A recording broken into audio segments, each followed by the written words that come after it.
Hello and welcome to Theology Unleashed. I'm Arjuna and this is the channel where Eastern theology meets Western skepticism.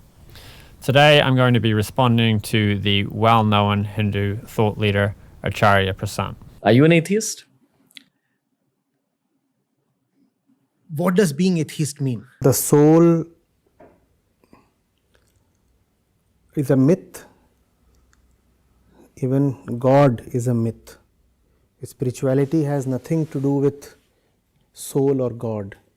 Given that I've named my channel Theology Unleashed and my tagline refers to Eastern theology, you can probably guess that I've got some disagreements with Acharya Prashant. His facial expressions when he's asked if he's an atheist suggest to me that he doesn't like the question. The About section on Prashant's website describes him as a proponent of Advaita Vedanta. It also has some word salad about how he could be described as the most contemporary representative of all the spiritual traditions of the world. Equally, one could call him breathtakingly original and beyond any tradition. It strikes me as somewhat impossible to represent all traditions, and even more impossible to do so while being beyond them all. I can tell you with certainty that he does not represent the Vaishnava traditions of India, particularly the Vaishnava schools descending from Ramanujacharya and Madhvacharya. Madhvacharya and Ramanujacharya are both famous for advancing arguments against Advaita Vedanta, the school of thought which was originally propagated by Adi Shankaracharya. It's very common for followers of Adi Shankaracharya, such as Acharya Prashant, to pretend as if they are making room for all traditions or representing them all. The story they tell when doing so is that whatever deity you want to worship, whatever form you are meditating on, that's fine. There's something of the divine there. But the real divine is something beyond all of that. The reason that fails to include all other views is because if you're saying what I take to be Bhagavan, the Supreme Personality of Godhead, if you're saying that it's just a useful fiction, just something that gives temporary benefit, but really when I become more advanced, I'll move on to something else, that's saying both that my view is wrong on a philosophical level, and on an emotional level, it's hurtful too. The best way I can explain why it's hurtful on an emotional level is by giving an analogy to relationships we have with other human beings. So this idea that the deity I worship is just something that's beneficial for now, but I'll move beyond that, is something like saying my wife is someone who I just use for my advancement, and at some point I will discard her after I've become sufficiently advanced. The idea of just discarding someone once you're done with them that's how the Vaishnava feels when they hear the Advaita Vada say that really the absolute truth is something impersonal beyond the deity. So for the Bhakta who is developing a relationship with the Supreme Personality of Godhead, that relationship with the personality of God is such a valuable thing that the idea of discarding it and moving beyond it is horrendous. Advaita Vadis who disagree with this perspective are welcome to have a different goal of what they're ultimately trying to attain, but they're not welcome to say that their worldview includes the worldview of the Vaishnava Bhakta. Advaita Vadis will often say things like, we don't know why these Vaishnavas or these ISKCON devotees are so opposed to Advaita Vada. But equally, the Vaishnava will say, I don't know why these Advaita Vadis are so stuck on pretending we don't have deep philosophical disagreements. Now, onto the topic I want to focus on in this video. Is Acharya Prashant an atheist? When asked that question, I would characterize his response as squirming. His facial expressions showed deep discomfort, and he answered basically by changing the subject. He responded with a question, and then he did not give a direct answer. I don't have an answer to that question, but I'll try answering it. I think it's a lack of a belief in a higher power. One should not believe in anything. One should know what is. And what is? Just your consciousness. Just consciousness that has something very flawed and faulty about itself because it suffers. Suffering is a fact of life. It's the first of Buddha's Four Noble Truths. We suffer. Life is suffering, right? We suffer. That's also what the existentialists start out with. There is an existential angst, right? That's also what Vedanta seeks to address. Taptre, the three kinds of inner sufferings, inner fevers. So there is suffering. There is suffering. And I will limit myself to what is purely verifiable. He basically skirts answering the question by changing the subject to one of his favorite talking points. And his favorite talking point happens to match up with a stereotypical reason that's given by Hare Krishnas for why Advaita Vadis avoid personalism. We'll come back to his statement about sticking to what's empirically verifiable later. We could say it's a common Hare Krishna trope that the motivation for impersonalism is avoiding suffering.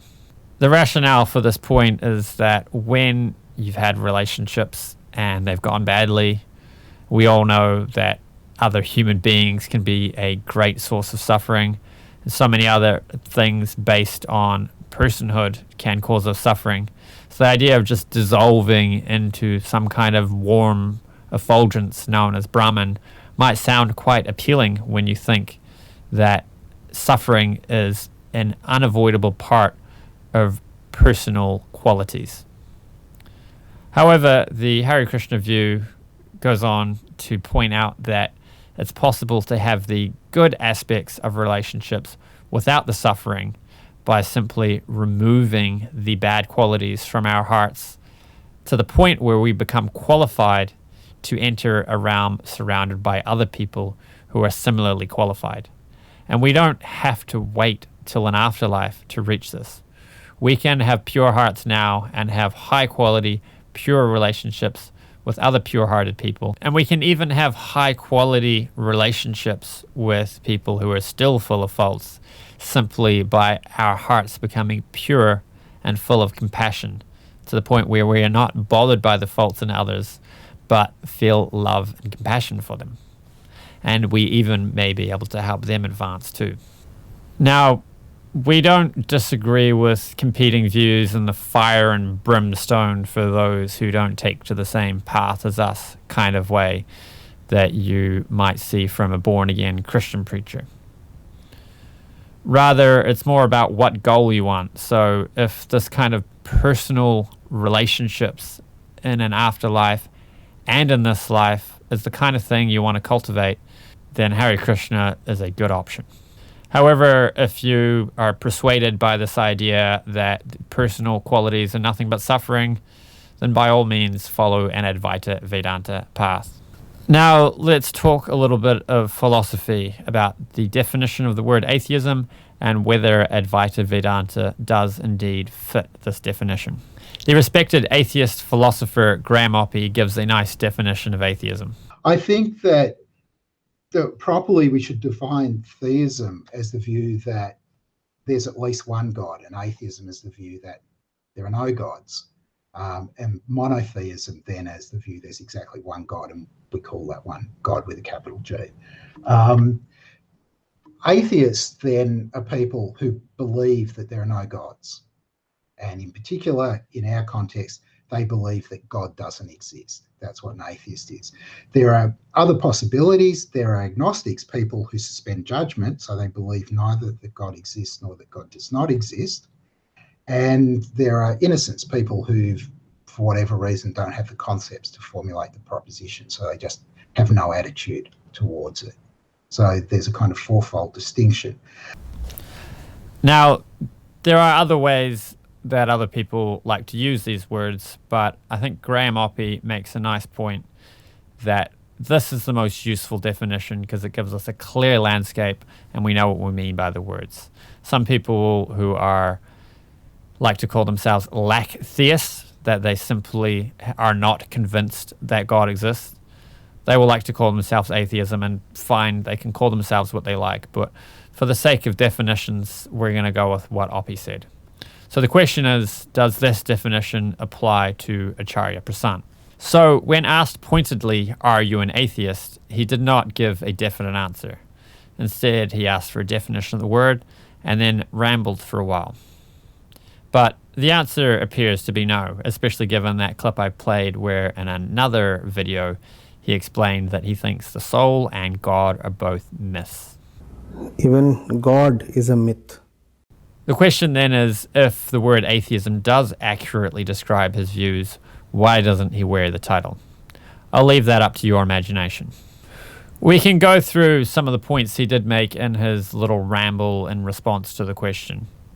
Essentially, he talks about how God's not so important. What is important is the fact that we're suffering and working out how to stop our suffering, which feeds into the stereotype we spoke of before about Advaita Vada or impersonalism being motivated by an avoidance of suffering. I don't have an answer to that question, but I'll try answering it. I think it's a lack of a belief in a higher power. One should not believe in anything. One should know what is. And what is? Just your consciousness. Just consciousness that has something very flawed and faulty about itself because it suffers. Suffering is a fact of life. It's the first of Buddha's Four Noble Truths. We suffer. Life is suffering. Right? We suffer. 1 minute later. Yeah, so the only thing verifiable about life is that there is somebody who is talking and the speaker suffers. I do not know about God. So why should I talk about atheism or theism or even say I'm an agnostic? I won't claim either of these positions. Well, he has claimed one of these positions in other videos. Even God is a myth. So clearly he's not shy on contradicting himself when it comes to his atheistic views. Now back to his ramble. All I know is I am. Because if I do not exist, who's talking? There is a speaker. There is a speaker and the state of the speaker is of suffering. That's the only thing I know. All else is a story. And we are not here to kid ourselves with stories, are we? We are here on something serious. We are serious about tackling the problem of human suffering and the world, which means the relationship between me and the chair, me and the entire world. That's where I begin from. But there is no God in this. Where does God come?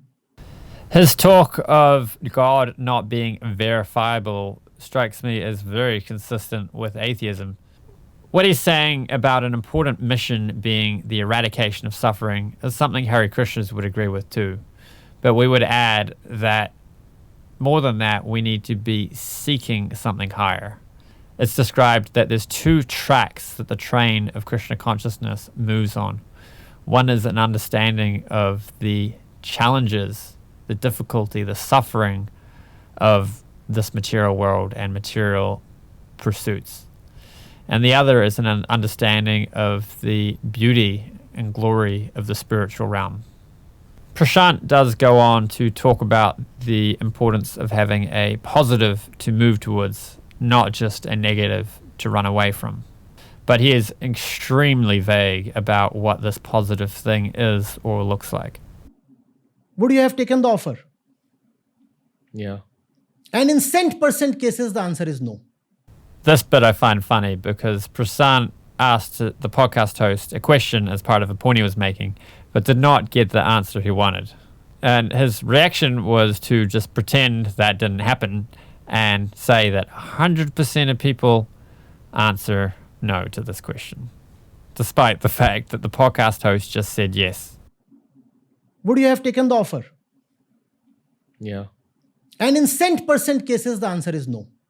He goes on to repeat his rhetorical question, but this time he answers it for himself, knowing that the host is not giving the answer he wants. This is kind of a side point. I'm really just commenting on his rhetorical tactics. I just found it amusing. Now let me define love in my own little way. I might be Sure. totally misplaced. The only thing worth loving, if we are consciousness personified, the only thing worth loving is purity, ascendance, liberation. Only that can be loved. Only that can be something one can aspire for. Only that's something one wants to come close to. Therefore, that's the only thing that can be loved. Liberation. Can I be liberated of my current state? Anything that keeps you more or less in your current state is not a gift of love. It is some kind of entertainment, which is okay. One sometimes needs to be entertained for a while. But let's not call that as love. Even when it comes to giving love, because you talked of that, the same question applies. Do we know what love is? In the name of love, we keep on doing so many senseless things to others. Do we know what is love? I say I love a woman and I destroy her life. Does that not happen? And does not that happen in most of the cases? So he threw in a buzzword there of liberation. He spoke earlier in a bit I didn't clip that love is something that transforms you. Anything which leaves you in your current state cannot be called love. I don't mind that definition of the word love. I think something that transforms you. Perhaps what we call love, we base it on a service mood, the bhakti, the desire to serve and please the beloved. And this is what we want to cultivate towards God in a loving, reciprocal exchange. Now he makes this point about how relationships are suffering. He quotes a researcher who talks about how a lot of suffering comes from marriages. And I'm sure that's true, but there's also a lot of marriages which are very healthy. The marriage is the foundation of society. A lot of good things come out of marriage. So really, if we could have the good of these personal relationships minus the bad, that would be a great thing. We talked of M. Scott Peck, I suppose, in the previous podcast, right? And I quoted to you that he has been categorical that marriage, the institution of marriage, is the root cause of neurosis in the world. Most cases that he says that he received as a practitioner were actually victims of the institution of marriage. So do we know what is love? The man says he loves the wife says he loves the man. Both husband and wife claim that they love the kids. And we see how most of the people in this world are. If everybody is loving everybody, how come the world is in such a terrible shape? Do we even know love? No, we don't know love. Because we are spiritually illiterate people. Right? So it's not as if we do not get love or we do not want to give love. Once you know who you are, then you also know what you essentially need. And then you are in love. Now, that answer he gave of what the positive thing is that we move towards strikes me as very vague. But this is consistent with other Advaita Vedantists and Advaita Vedanta as a whole even, which describes the ultimate goal of reality as something devoid of qualities. The Sanskrit word they use is nirguna.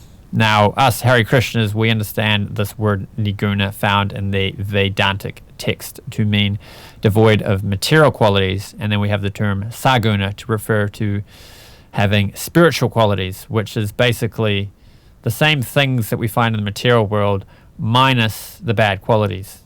So everything good we find in the material world is a perverted reflection. It has its goodness by virtue of being an emanation from the spiritual realm. But because it's a perverted reflection, there are problems that come along with it. There is suffering and imperfections. Now, I want to come back to the point he made earlier about how he's only interested in things he can verify. There's a video posted on his channel where he's answering questions from a young Hindu gentleman about evidence for reincarnation.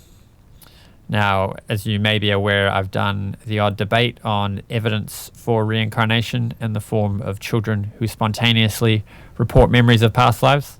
I'm assuming this is what the young Indian gentleman was referring to. He also mentioned near-death experiences and so on as evidence for consciousness existing separate from the brain or reincarnation and so on. And Prashant, who said he's interested in things he can verify, completely rejects all of that evidence without even looking at it. So also Dr. Ian Stevenson says that phobias are related to a mode of death of the person whose life is being remembered. For example, if a previous life is ended in drowning, there would be a phobia of water. So there are other statements also of him. And many Hindu scriptures like Bhagavad Gita also says that a soul leaves one body and gets new body. So my question is, does reincarnation happen, or what is this? What is actually soul? Is it a matter like scientists are trying to prove it? Like there is this coming out of the body after that and that all. The soul is a myth. Even God is a myth. I'm curious to know by what method he verified that God and the soul are a myth. Perhaps he claims to have all-seeing knowledge and be able to see such a large extent of reality that he can see the non-existence of God. Or perhaps he wants to say that this is the conclusion of the Vedas. Of course, he hasn't quoted the Vedas to say so, and I can show statements where the Vedas say otherwise. Particularly Bhagavad Gita talks about God and the soul extensively. Spirituality has nothing to do with soul or God. These are mental concepts, and the mind itself is a myth. I have to wonder how he's using the word myth here if he wants to say the mind is a myth. I mean, I'm using my mind to produce this video and you're using your mind to watch it. So what exactly he means by myth is really not clear. Most of the people believe it. Like it happens. It happens. Most of the people used to believe in a flat earth just till yesterday. Right? So people can believe in anything, and if people believe in something, there is a market for that thing, it sells, and if it sells, there will be corresponding research, marketable research. He's continuing to shrug off the evidence without paying it any attention, despite saying he's interested in things he can verify. I think he's got a particular worldview that he's pushing, and he'll only look at data that supports that worldview. It's beyond the scope of this video to go into the evidence which he's ignoring, but I can link to the video where I talked about the evidence for reincarnation. And there's many books written on out-of-body experiences, NDEs, and evidence for reincarnation, which are available on the market. I'm going to leave it there. I've been very busy lately with work. Running my own electrical business has been way more demanding than I thought it would be. Hopefully things will calm down and I can find more time for making content in the future. Let me know what sort of content you want me to make. I can make more videos responding to Hindu thought leaders, or I can do more on skepticism. I've got lots of ideas for videos I can make. So let me know what you think down in the comments, and I'll catch you in the next one. Hare Krishna.